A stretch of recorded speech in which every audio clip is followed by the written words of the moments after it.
مولا حسین کی ایک کنیز تھی جس کا نام بی بی شیرین بتایا گیا ہے. وہ سیدہ فاطمہ الزہرا رضی اللہ تعالیٰ عنہ کی بھی خدمت کر چکی ہیں. بی بی شیرین اس کو حضرت امام حسین نے آزاد کر دیا تھا. وہ کہتی تھی کہ میں آزاد نہیں ہونا چاہتی ہوں.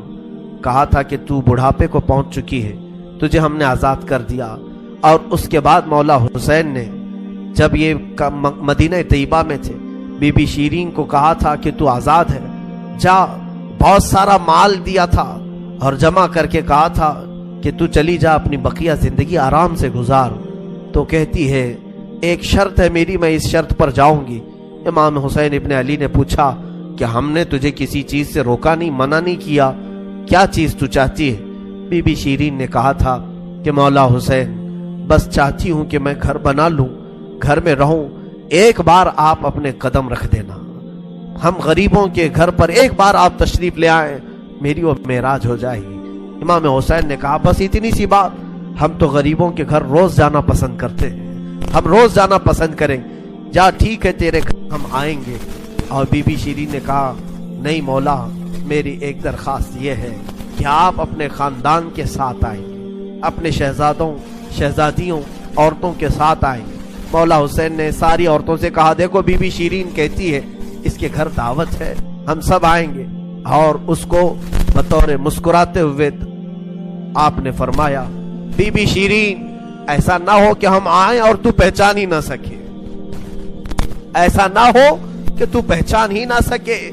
قدموں میں گر گئی, کہا کہ میں آپ کے گھر کی کھائی ہوئی, میں آپ کی پروردہ, کبھی آپ کو نہ پہچانوں, ایسا کیسے ہو سکتا ہے. وہ خاتون گئی, کوفہ کے قریب ایک چھوٹی سی بستی میں گھر بنایا, بڑا اچھا سا گھر بنایا. اور اس کی بستی والے بھی اس کی بڑی عزت کرتے تھے کہ یہ فاطمہ کے گھر کام کی ہوئی عورت ہے, حسین ابن علی کے گھر کام کی ہوئی عورت ہے. وہ ہر گھر میں جاتی تھی, بستی والوں سے کہتی تھی لوگوں دیکھنا میں نے گھر بنایا اور پیغام بھیج دیا ہے, فاطمہ کے لاڈلے شہزادے رسول امام حسین نے مجھے وعدہ کیا ہے ایک بار وہ میرے گھر تشریف لائیں گے. بستی والے کہتے تھے کیا تیری قسمت ہے کہ تیرے گھر مولا حسین آنے کی بات کر چکے ہیں, رسول اللہ کا شہزادہ تیرے گھر آئے گا. سب اس کی گاؤں میں بڑی عزت تھی, لوگ کہتے تھے کہ اس کی بات پر حسین آنے والے ہیں. ایک بار جیسے ہی بی بی شیرین کو خبر ہوئی کہ امام حسین مدینہ سے مکہ نکل چکے ہیں اور مکہ سے کوفہ آنے والے ہیں, جیسے ہی یہ خبر ملی تو اس نے پیغام بھجوایا اور پھر اپنے گھر کو رنگ و روغن کرنا شروع کر دیا اور کمرے سجائے کہ مولا حسین کا قافلہ آ رہا ہے اور کوفہ جانے والے ہیں اور میرے گھر پر ٹھہریں گے. جنگ کی کوئی خبر ہی نہیں تھی. گاؤں والوں کو جیسی اطلاع ہوئی, گاؤں کے سارے لوگ اس کے ساتھ مل گئے. پورے گاؤں میں سارے لوگ گھروں کی تیاریاں کر رہے تھے اور سب لوگ روز انتظار کرتے. بی بی شیرین پہاڑ کے ایک چوٹی پر صبح سے شام تک بیٹھتی, ہر آنے جانے والے قافلے والے کو دیکھتی جو مکہ سے کوفہ کے لیے آ رہا ہے جا رہا ہے, دیکھتی, انتظار کرتی. اس میں امام حسین اپنے گھر والوں کے ساتھ آنے والے نہیں آئے. کئی دن گزر گئے اور اسی زمانے میں ایک رات ایسی آئی کہ اس کے گھر ایک عورت آئی. کہا بی بی شیرین اٹھو جلدی. کہا کیا؟ کہ حاکم بصرہ ابن زیاد کا لشکر, بہت بڑا لشکر ہے اور وہ لشکر باہر آیا ہوا ہے, تیرا بڑا گھر ہے, وہ چاہتے ہیں کہ آج کی رات تیرے گھر میں گزارے. کہا کون لوگ ہیں, کیوں آئے ہیں؟ کہا سنا ہے کہ ایک باغی نے بغاوت کی تھی اور اس کا سر کچل دیا گیا, اسے مار کر کے اس کا سر لایا گیا ہے اور اسی کو دمشق امیر المومنین یزید کے پاس لے جایا جا رہا ہے. بی بی شیرین نے کہا پتہ نہیں کون سا باغی تھا, کس نے بغاوت کی تھی, کس سے جنگ ہوئی تھی, خبر نہیں ہے. بہرحال اگر حاکم کا قافلہ گھر کے دروازے پر کھڑا ہے تو میں دروازہ کھول دیتی ہوں. دروازہ اس نے کھولا, بہت سارے رات کا وقت ہے, شہزادوں کے سر نیزوں پر لٹکے ہوئے ہیں. حسین ابن علی کا چہرہ دھول میں اٹا ہوا تھا, زلفیں چہرے پر آئی ہوئی تھیں, بیبیاں سب باندی بنا کر لائی گئی تھیں اور سب جکڑی ہوئی تھیں, چہرے ان کے بالوں سے ڈھاکے ہوئے تھے. اس خاتون نے دیکھا اور کہا ہائے ہائے افسوس, قیدی آئے ہیں میرے گھر. مولا حسین کہتے تھے قیدیوں کے ساتھ اچھا سلوک کیا جائے, قیدیوں کے ساتھ اچھا سلوک کیا جائے. اس نے اپنے گھر میں اندر داخل کیا, جو حاکم جو اس کے سپہ سالار تھے ان سب کو اندر بلایا, رات گزارنے کا مقام دیا، جگہ دیا، اور یہ بیویوں کو صحن کے باہر ہی چھوڑ دیا گیا، ان کو اندر نہیں لایا گیا۔ اور اس خاتون نے کہا ان قیدیوں کو بھی تو لاؤ، میرا گھر کافی بڑا ہے، میں اندر سلا لوں گی۔ اسے اب تک یہ خبر نہیں تھی یہ لٹا ہوا قافلہ ہے کس کا، آخر یہ لٹا ہوا قافلہ کس کا آیا ہے۔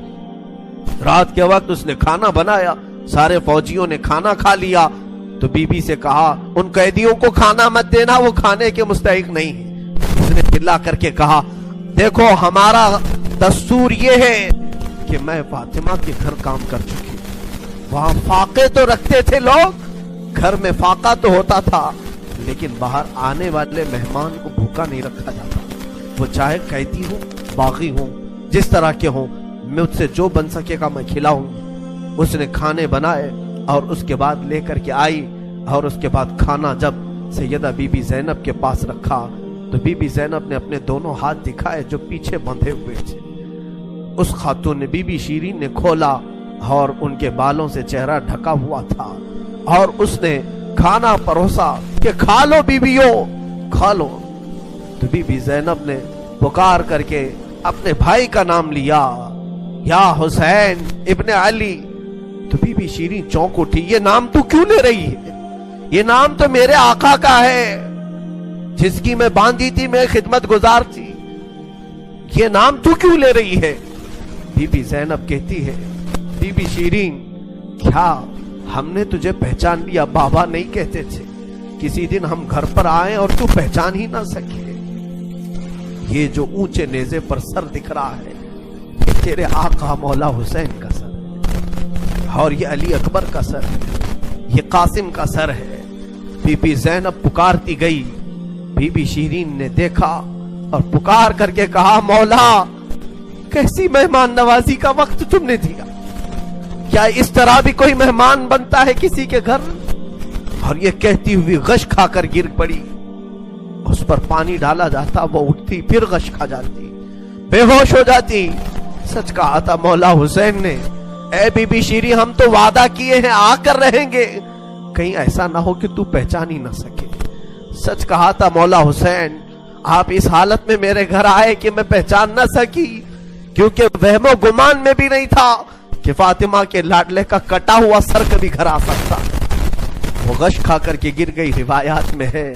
صبح جب اٹھا لوگوں نے، فوجیوں نے اٹھ کر کے دیکھا تو بی بی شیرین کا جسم ٹھنڈا پڑ چکا تھا، اس کی روح نکل چکی تھی۔ غم حسین میں لوگوں کی جانیں چلی گئی۔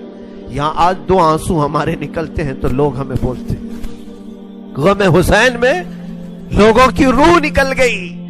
جو اصلی محبت کرنے والے تھے وہ دنیا سے ہی رخصت ہو گئے۔ مولا حسین کی محبت کرنے والی بی بی شیرین دنیا میں نہیں رہی۔ کہا آخری جملے اس کے یہ تھے، گھر بڑی آن شان سے اس لیے بنایا تھا کہ ایک بار مولا قدم رکھیں گے، اب انہوں نے قدم رکھ دیا تو اب جینے میں کوئی مزہ